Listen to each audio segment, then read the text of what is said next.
오늘 저에게 주신 하나님의 말씀은 신약성경 베드로전서 2장 21절 말씀입니다. 신약성경 베드로전 저희 찾으셨으면 저희 함께 봉독하겠습니다. 이를 위하여 너희가 부르심을 받았으니 그리스도도 너희를 위하여 고난을 받으사 너희에게 본을 끼쳐 그 자취를 따라오게 하려 하셨느니라. 아멘. 기도하겠습니다. 하나님 아버지 감사합니다.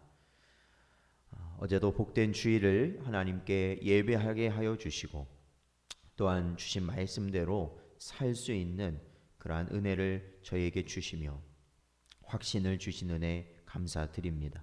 오늘도 이 시간 저희들 그러한 마음 가운데 이 새벽을 하나님께 나올 수 있도록 인도하여 주셨사오니 하나님 오늘도 주 성령께서 주의 말씀을 가르치시고 그 말씀 붙들고 기도하며 그 말씀대로 살아가는 복된 하루 되게 하여 주시옵소서. 간절히 바라오며 예수님의 이름으로 기도하옵나이다. 아멘. 사랑하는 성도 여러분, 오늘도 이 시간 저희들이 하나님 아버지께 나와 주의 말씀을 듣고 예배하는 저희들의 심령 가운데 오늘도 그 진리의 가르치심을 새기시고 또한 하나님의 은혜 가운데 살아가게 되는 복된 여러분 되시기를 간절히 바랍니다. 우리에게 예수님은 어떤 분이십니까? 예수님은 영원전부터 하나님 아버지의 아들로 함께 거하시며 세상 모든 만물을 창조하셨고 또한 택함받은 자들의 구원을 위하여 스스로 이 땅에 완전한 사람의 모습으로 낮아지셔서 십자가에 우리를 위하여서 달리신 그러한 분이십니다. 그래서 주님은 완전한 하나님이시며 또한 완전한 사람으로 이 땅에 오셨다는 것을 우리는 믿고 있으며 또한 십자가에서 죽으신 지 사흘 만에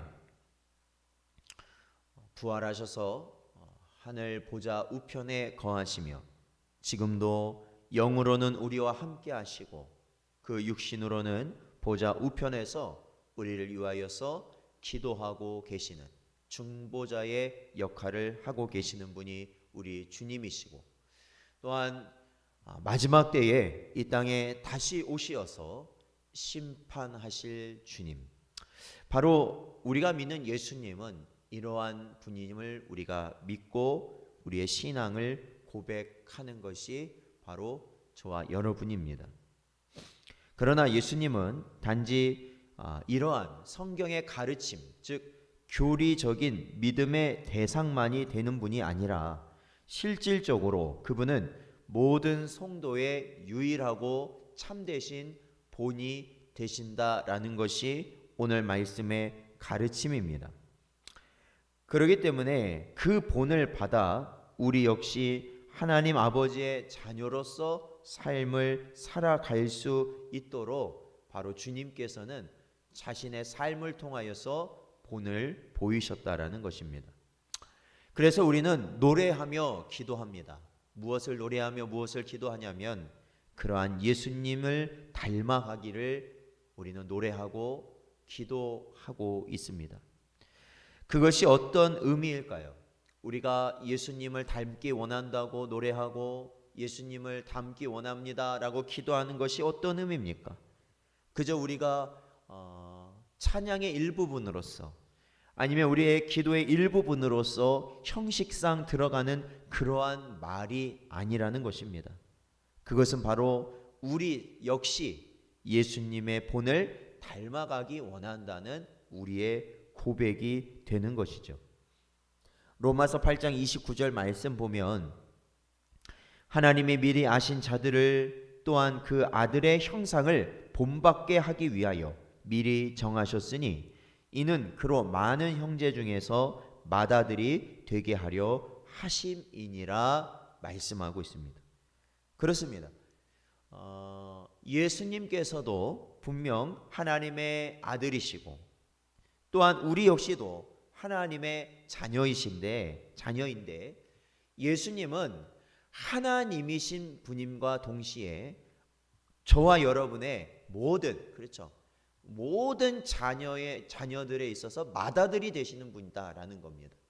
즉 본이 되시는 분이시라는 것이죠. 그것은 그 본을 따라서 바로 택함 받은 우리가 그 형상을 본받게 하시기 위함이십니다. 그렇습니다. 예수님을 닮는 것은 기본적으로 그분의 성품을 본받는 것입니다.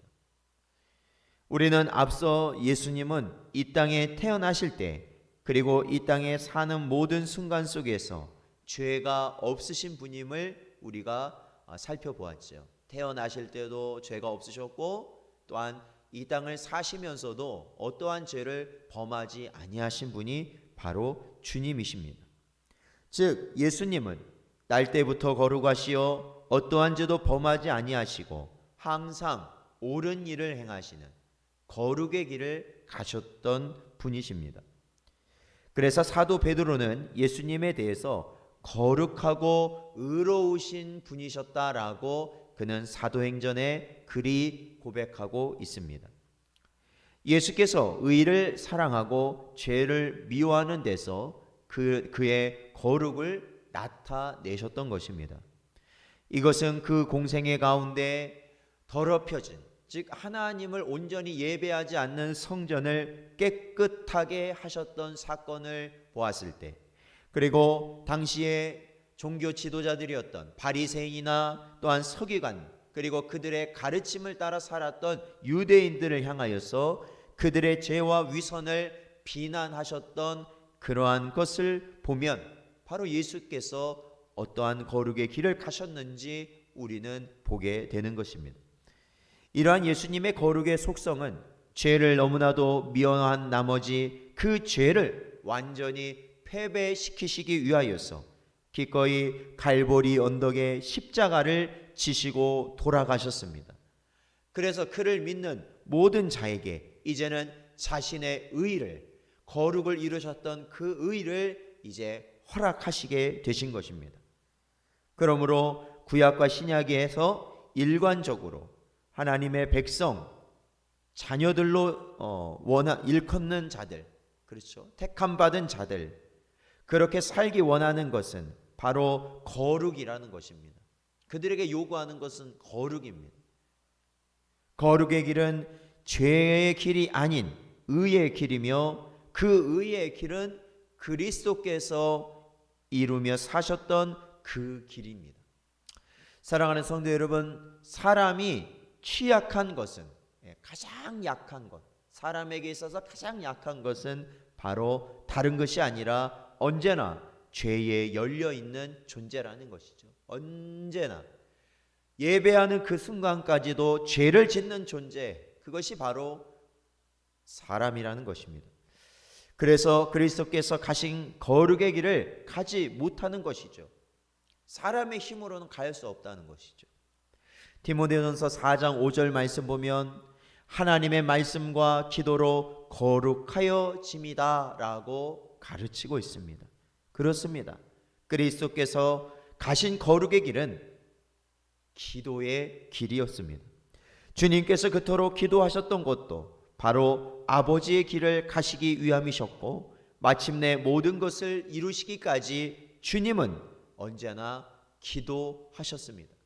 그리고 당신의 제자들에게 항상 기도를 가르치셨습니다. 오늘 하루도 살아가는 우리에게 주신 기도의 능력은 결국 우리가 그리스도의 길, 거룩의 길을 가도록 하는 하나님의 능력이 될 줄로 믿습니다. 오늘도 저와 여러분이 주의 말씀을 붙드시고 또한 그 말씀을 붙드는 가운데 기도하며 오늘 하루도 죄 가운데서 떠나서 우리의 생각과 말과 행동 가운데 하나님의 거룩이 깃들 수 있는 복된 여러분 되시기를 주의 이름으로 축원드립니다.